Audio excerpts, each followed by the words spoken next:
Maraga na Raymond Omolo, wale wabunge wote ya baba kutoka Luo Nyanza, Raymond Omolo na Kasongo ameweka watu ya kuwafukuza abakishe Psycho Fund. Watu ya ODM, mimi napatia nyinyi advice kama Mkenya. Huyu Kasongo hamjui yeye. Uliza mimi. Uliza watu ya Mlima. Sisi ndio tunamjua. Huyo mtu amepanga kumaliza chama yenu. Amesema wale wabunge wote ya baba, wale ambaye wako na msimamo ya kutetea wa Kenya, wote wafukuzwe. Ametoa pesa, amepatia Raymond Omolo. Ameweka guns ya kufukuza wajumbe wote ya ODM.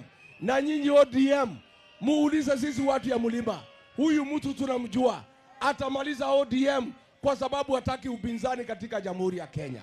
Na mimi naomba watu wafuasi wa ODM, huyu Kasongo akimaliza ODM, msikuwe na wasiwasi. Wote watu ya ODM mkuje kwa chama ya DCP, tukae pamoja, tuokoe Kenya pamoja.